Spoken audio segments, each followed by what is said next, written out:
जिज्ञासु ने क्या कहा था कि आप जो ह्रस्व अवर्ण और प्लुत अवर्ण का सावर्ण करवा रहे हैं ना, उसका कार्य तो कहीं दिखेगा ही नहीं, कार्य तो होगा ही नहीं, क्योंकि अका सवर्ण दीर्घ हो नहीं पाएगा। क्यों नहीं हो पाएगा? सीधा सीधा उसने हेतु दिया था, क्योंकि प्लुत जो है वो असिद्ध हो जाता है। ये जिज्ञासु का प्रश्न था। समाधाता ने कहा कि नहीं, हमारे पास ज्ञापक है।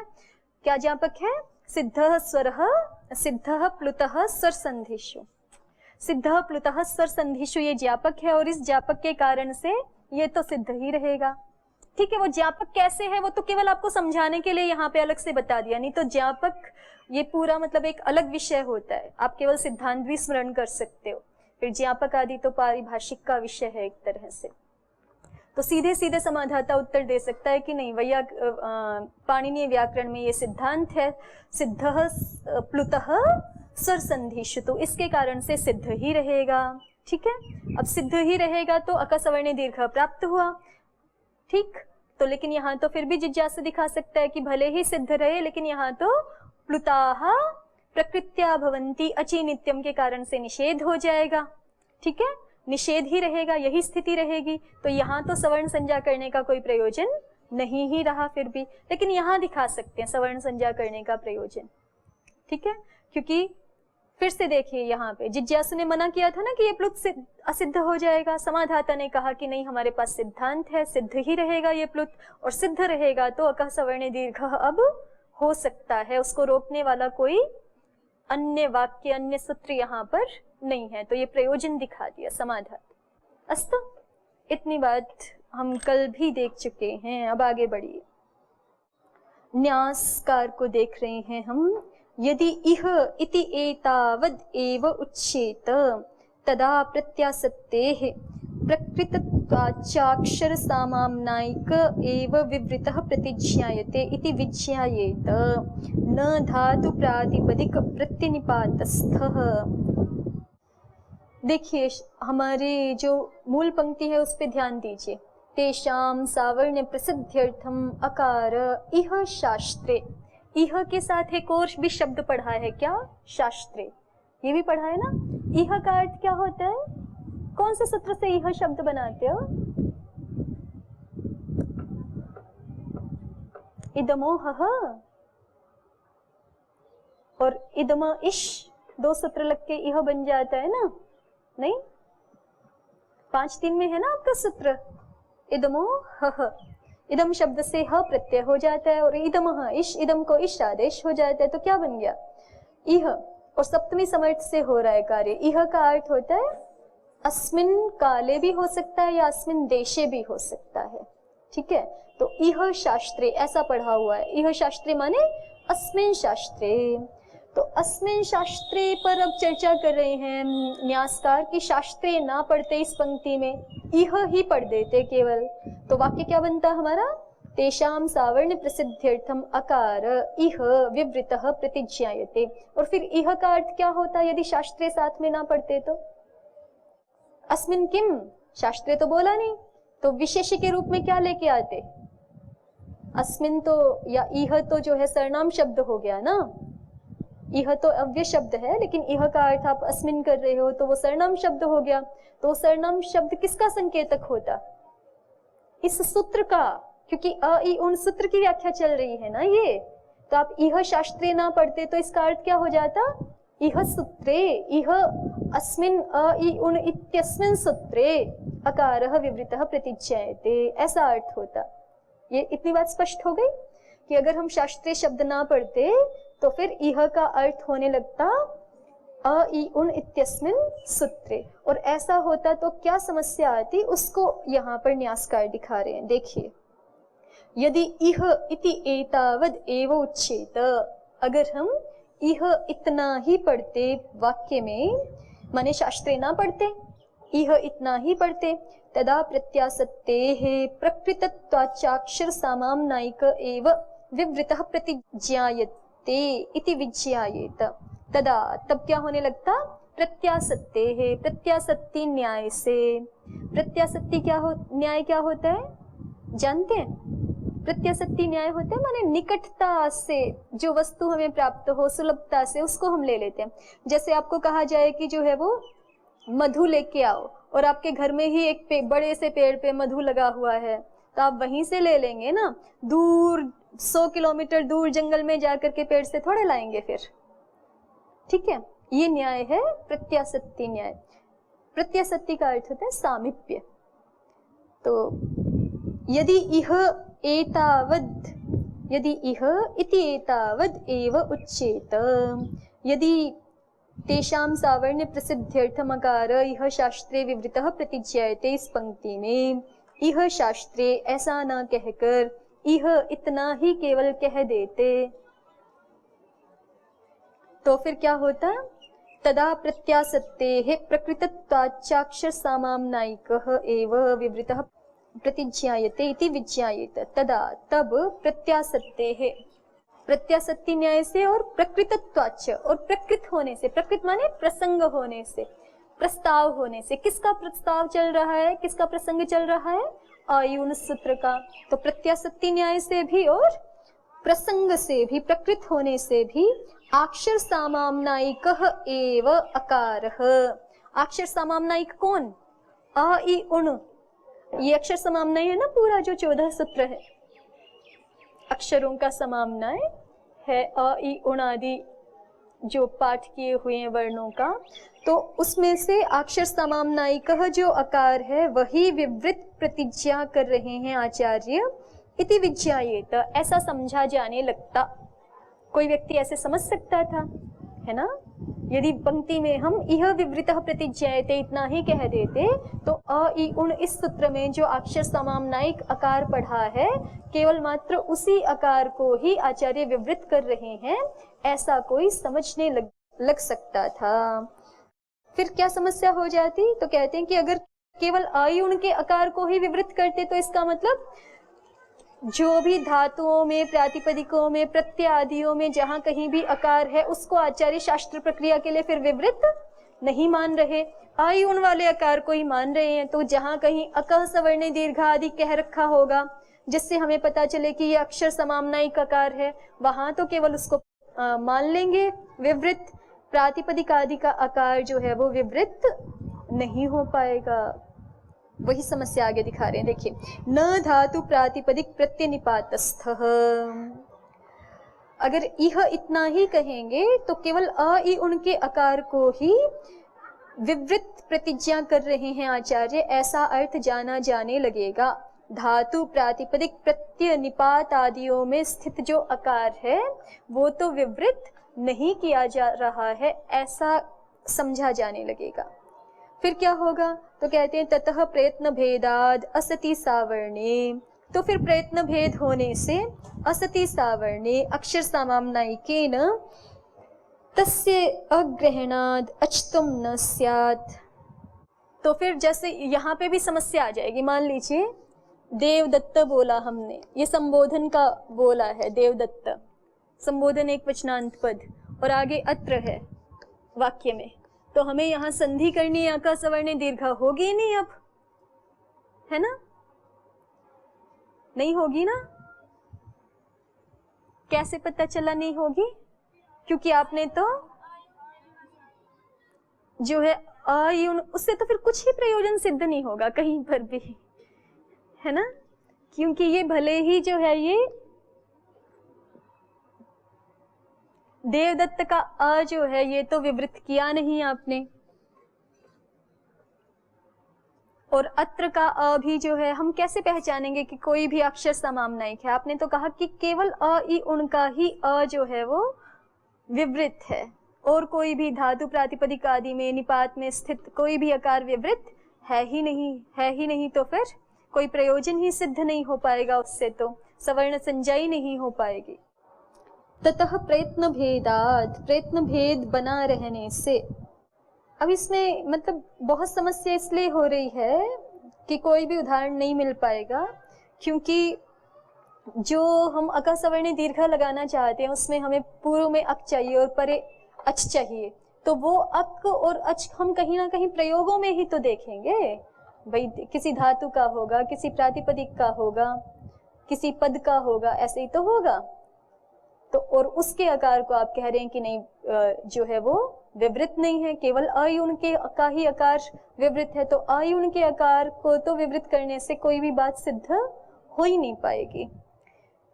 तो इसलिए कह रहे हैं, इसलिए दिखा रहे हैं कि इह के साथ हमने शास्त्रे भी लिखा है। ततः प्रयत्न भेदाद असति सावर्णे अक्षर सामाम्नायिकेन तस्य अग्रहणात्।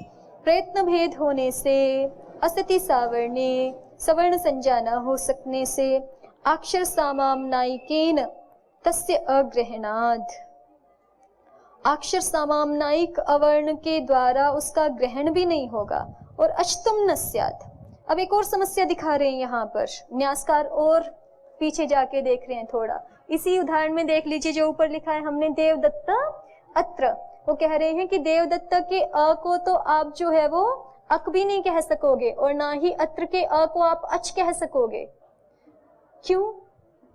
क्योंकि अयुण का जो अ है वो तो है विवृत और ये जो है वो ये तो है संवृत। तो भेद काह गुणाः भवन्ति, इस पक्ष में जो है वो हम विवृत आकार जो अक में पढ़ा हुआ है उससे संवृत का ग्रहण नहीं कर सकते, क्योंकि ग्रहण करने के लिए क्या चाहिए हमें? ये वही आकार है ऐसा तो हुआ नहीं। अयुण का आकार तो विवृत है और ये है संवृत। अगर हम ग्रहण करना भी चाहें तो हमारे पास एक ही उपाय है कि हम लगाएंगे अनुदित सवर्णस्य चा प्रत्ययः, है ना। अनुदित सवर्णस्य चा प्रत्यय, वो सूत्र क्या कहता है? अण और उदित अपने सवर्णों के ग्राहक होते हैं। तो अण में जो अ है साक्षात पढ़ा हुआ वो तो है विवृत, वो अपने सवर्ण का ग्रहण करा सकता है। और ये वाला आकार कोई भी, ये वाला आकार उसका सवर्ण है ही नहीं, क्योंकि प्रयत्न भेद हो गया ना। अयुण के अ को तो विवृत कर दिया, ये है संवृत। तो ये देवदत्त वाला आकार अण का आकार नहीं माना जा सकता। ठीक है, माने अण का सवर्ण नहीं माना जा सकता, और सवर्ण नहीं है तो अण के द्वारा गृहीत नहीं हो सकता, अण में नहीं आ सकता। और ऐसे ही जो बाद वाला अत्र का अच अ है ना, जिसको हम अच में गिनना चाहते हैं, वो भी नहीं हो सकेगा, क्योंकि उसके लिए भी वही प्रक्रिया, अनुदित सवर्ण से सवर्ण संज्ञा चाहिए। ठीक है, अयुण का जो अ है उसके साथ इस अत्र के अ की सवर्ण संज्ञा चाहिए, सो तो हो नहीं सकेगी, नहीं हो। ये स्पष्ट है बात? देखिए पंक्ति एक बार फिर से देख लीजिए। यदि इह इति एतावदेवोच्येत तदा प्रत्यासत्तेः प्रकृतत्वाच्च अक्षर सामाम्नायिक एव विवृतः प्रतिज्ञायते इति विज्ञायेत। इतनी बात स्पष्ट हो गई कि अगर हम इह इतना ही कह देंगे तो प्रत्यासत्ति से किस आकार का विवृतत्व समझा जाने लगेगा? प्रत्यासत्ति से और प्रकृत होने से केवल अ इ उन सूत्र के आकार को ही विवृत समझा जाने लगेगा। न धातु प्रातिपदिक प्रत्यय निपातस्थः, फिर धातु प्रातिपदिक प्रत्यय और निपातस्थ जो आकार है उसको विवृत नहीं समझा जाएगा। और नहीं समझा जाएगा तो क्या समस्या आएगी? तो उसको आगे दिखाते हैं। ततः प्रयत्न भेदाद, तो फिर प्रयत्न भेद हो जाने से, किस किस का प्रयत्न भेद हो जाने से? अयुण सूत्र के आकार का प्रयत्न भिन्न हो गया, और जो धातु प्रातिपदिक प्रत्यय पद निपातस्थ जो आकार है उसका प्रयत्न भिन्न हो गया, वो संवृत ही रहा और ये विवृत हो गया। तो इसलिए प्रयत्न भेद हो जाने से असति सावर्णे, परस्पर सावर्णे न होने से, सावर्णे क्यों चाहिए था? कि जिससे हम अनुदित सवर्ण से चा प्रत्यय लगा करके ये कह सकें कि देवदत्त का जो अ है वो भी सवर्ण है, इसलिए वो भी अण में या अच में गृहीत हो जाएगा या अक में गृहीत हो जाएगा। इसके लिए सावर्ण चाहिए था ना इसका, वो सावर्ण नहीं हो सकेगा। तो असति सावर्णे अक्षर सामाम्नायिकेन, अक्षर सामाम्नायिकेन अवर्णेन, अक्षर सामाम्नायिक जो अवर्ण है उस ह्रस्व अवर्ण है उसके द्वारा तस्य अग्रहणात्, तस्य कस्य अग्रहणात्? धातु प्रातिपदिक प्रत्यय पद निपातस्थस्य अकारस्य अग्रहणात्। ठीक है ना, धातु प्रातिपदिक आदि में स्थित जो आकार है उसका ग्रहण ना हो पाने से अचतुम न स्यात्, उसका अचत्व ही नहीं हो पाएगा, या अक्त्व जो भी हमें चाहिए, जहां अक्त्व चाहिए, अचत्व चाहिए, अण्त्व चाहिए, कुछ भी नहीं हो पाएगा। और नहीं हो पाएगा तो फिर सूत्र लगेगा ही नहीं ना। फिर आप इनको देवदत्त के अ को अक नहीं कह सकते, अत्र के अ को अच नहीं कह सकते, तो अका सवर्णी दीर्घ तो लगेगा ही नहीं, फिर प्राप्ति ही नहीं होगी। तस्मिंश्च असति शाम्यति इत्यत्र अच परिभाषा अनुपस्थानात् स्थानिनो अकारस्य अच्तु अभावात् शमामष्टानां दीर्घः शनीति दीर्घत्वं न स्यात्। और कह रहे हैं कि तस्मिंश्च असति, उसके ना होने पर,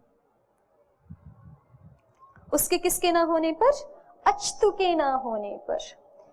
माने एक सामान्य रूप से आप ये समझिए कि यदि हम केवल अ ई उनके आकार को ही विवृत करें, अन्य जो धातु प्रातिपदिक आदि का आकार है उसको हम विवृत ना करें, तो वो जो धातु प्रातिपदिक आदि का आकार है वो अच में गृहीत नहीं होगा। और फिर एक समस्या दिखा रहे हैं, हमने तो समस्या यहीं पे देख ली कि यहाँ का सवर्णी दीर्घ नहीं प्राप्त हो सकेगा, ठीक है, चाहिए तो है लेकिन प्राप्त नहीं हो सकेगा। ये एक दूसरा उदाहरण दिखा रहे हैं कि तस्मिंश्च असति शाम्यति इत्यत्र अच परिभाषा अनुपस्थानात्। शाम्यति प्रयोग बनाते हैं, शमु धातु है ना,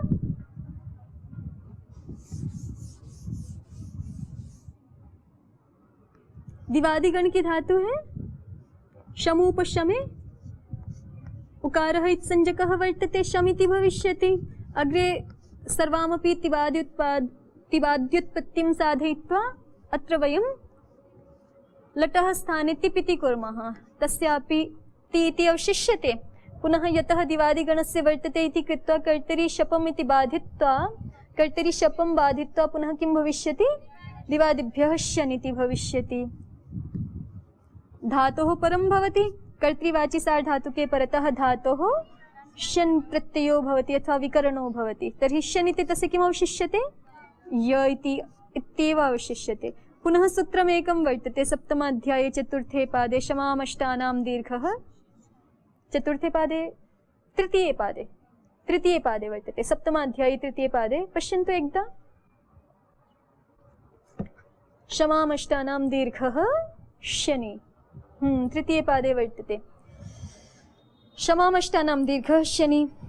तो इस सूत्र का अर्थ है कि शम आदि जो 8 धातुएं हैं उनको शन के परे रहते दीर्घ हो जाता है, ठीक है, शम आदि 8 धातुओं को शन के परे रहते दीर्घ हो जाता है।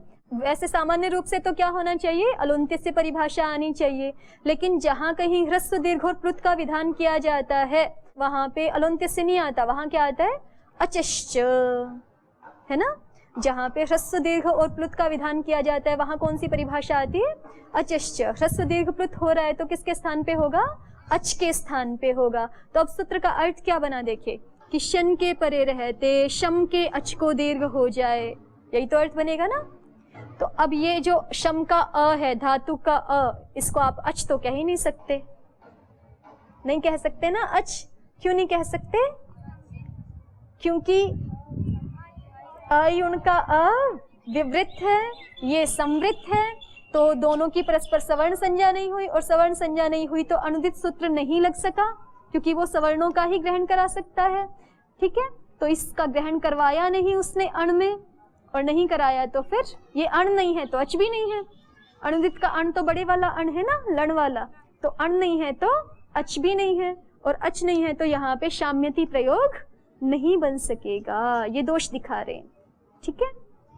और जब इह शास्त्रे कह दिया तो इस संपूर्ण शास्त्र में हर जगह धातु प्रातिपदिक आदि सारा आकार विवृत है, सारा आकार विवृत है तो सवर्ण संज्ञा हो जाएगी, सवर्ण संज्ञा हो जाएगी तो अच में ग्रहण हो जाएगा, और इसका अच में ग्रहण हो जाएगा तो फिर दीर्घ होकर के शाम्यति ऐसा प्रयोग बन जाएगा।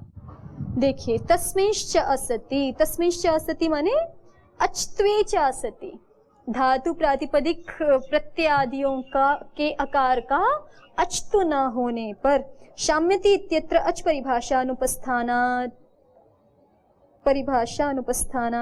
जब इसका अच्तु ही नहीं रहेगा तो फिर अचश्य परिभाषा भी नहीं आ पाएगी ना यहाँ पे, माने नहीं आ पाएगी, माने नहीं लग पाएगी, आएगी तो पर वो देखेगी कि यहाँ तो अच है ही नहीं, तो फिर कैसे करें, ठीक है, दीर्घ नहीं करा पाएगी। तो शाम्यति इत्यत्र अच परिभाषा अनुपस्थानात् स्थानिनो अकारस्य अच्त्वाभावात्, स्थानीय जो अकार है उसके अच्तु का अभाव होने से शमामष्टानाम दीर्घशनीति दीर्घत्वम न स्यात्। शमामष्टानाम दीर्घ शनि, इस सूत्र से दीर्घत्व नहीं हो सकेगा। और दोष दिखाते हैं, आगे देखिए। दृशद इत्यत्र प्रातिपदिकस्य अंतः उदात्तो भवति इति अंतोदात्तत्वं न स्यात् तस्य अज धर्मत्वात्।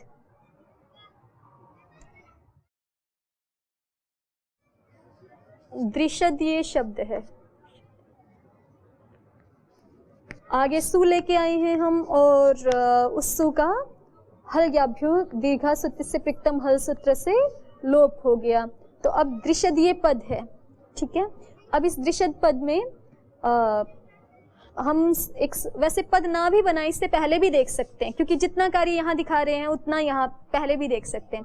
इनको केवल स्वर कार्य दिखाना है।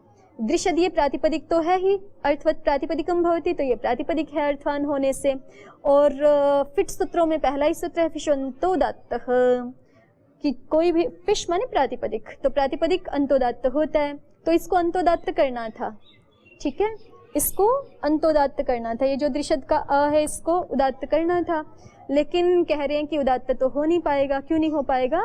क्योंकि उदात्त अच धर्म है। उदात्त क्या है? अच धर्म है, अचों का ही धर्म है। यदि ये अच माना जाए अकार, तब तो इसको उदात्त हो सकता है, लेकिन ये तो अच मान ही नहीं पा रहे हो आप, है ना। इसको अच नहीं मान पा रहे, तो यहाँ पर अंतोदात्तत्व भी नहीं हो पाएगा। ये एक दोष दिखाया है। और दोष दिखा रहे हैं, देखिए। नायक इत्यत्र प्रत्ययस्य आकारस्य अनच्त्वात् तत्र आयादेशो न स्यात्। नायक ये बनाते हैं ना आप, क्या धातु है? नीय प्रापणे, और क्या प्रत्यय कर रहे हैं? नूल त्रिचौ सूत्र से नूल प्रत्यय कर रहे हैं, तो नीय प्रापणे हैं और नूल त्रिचौ सूत्र से नूल है। नूल का क्या शेष रहेगा? वु, और वु को क्या? युवोर अनाकौ से अका आदेश कर लिया हमने, और नीय का नी शेष है, और नो नह सूत्र से न हो गया, तो ये नी अक है। और फिर आगे भी कर दीजिए। वृद्धि कार्य किससे हो जाता है? अचोय नीति। ये तो नित प्रत्यय है, नित प्रत्यय परे है। नित प्रत्यय परे है तो अजंत अंग को वृद्धि हो जाती है, स्थानांतर वहां लगा करके नी के स्थान में नहीं हो गया, नई अक। अब क्या करना चाहते हैं हम? एचो यवायावह लगाना चाहते हैं। वो क्या कहता है? संहिता विषय में पूर्व में एच होना चाहिए, परे अच होना चाहिए, तब जाकर के इस ऐ को आया आदेश हो सकता है ना।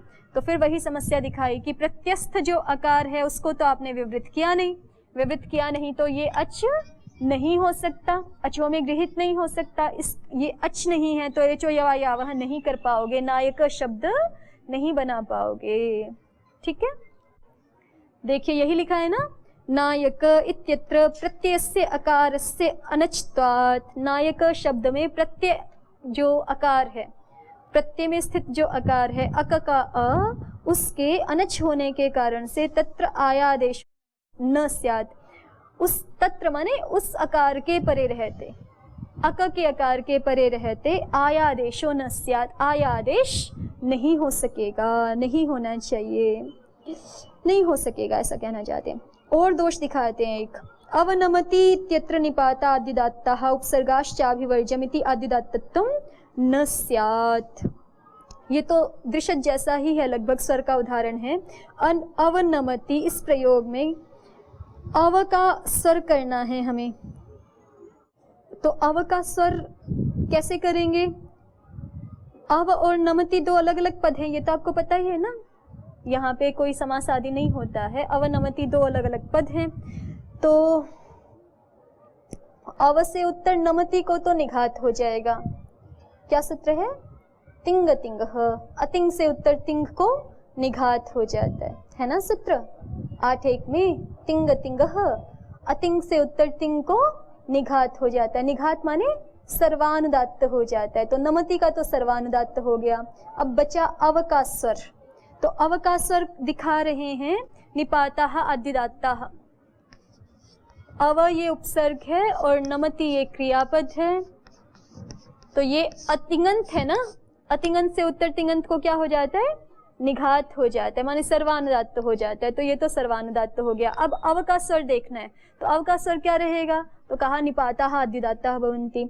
इसकी निपात संज्ञा भी होती है ना, सारे उपसर्गों की निपात संज्ञा भी होती है, क्योंकि निपाताः भी प्रकरण चल रहा है ना, प्राग्विश्वरान् निपाताः, तो निपात संज्ञा भी है, तो निपाताः आद्युदात्ताः कहा। लेकिन साथ में एक सूत्र बोला उपसर्गाश्चाभिवर्ज्यम, अगर वो निपात उपसर्ग संज्ञक भी है तो अभी को छोड़कर उपसर्गाश्चाभिवर्ज्यम, अभी को छोड़ करके आद्युदात्त होते हैं। उपसर्ग भी आद्युदात्त हो जाएंगे लेकिन अभी को छोड़ करके, तो ये तो अभी नहीं है, ठीक है, तो ये निपाता आद्युदात्तः के अनुसार आद्युदात्त हो सकता है। तो फिर वही बात जैसे दृश्यद में था ना, उसके अ को उदात्त करना चाहते थे तो कहा कि वो अ अच नहीं है तो नहीं हो सकेगा। ऐसे ही हम यहाँ पे अव के अ को क्या करना चाहते हैं, उदात्त करना चाहते हैं, तो नहीं हो सकेगा। क्यों नहीं हो सकेगा, वही हेतु है क्योंकि ये उदात्त अच का धर्म है और ये अ अच नहीं माना जा सकता, ठीक है। तो ये इतने सारे दोष दिए और ये तो बहुत थोड़े से हैं, इसके जैसे हजारों हजारों दोष आएंगे अगर हम यहाँ पे आई उनके अ को ही विवृत करें, धातु प्रातिपदिक आदि में स्थित अकार को विवृत ना करें तो। और भी दोष दिखा रहे हैं, समस्या आगे थोड़ी सी और दिखाएंगे, इस पे और चर्चा होगी, सो हम अग्रिम कक्षा में करेंगे।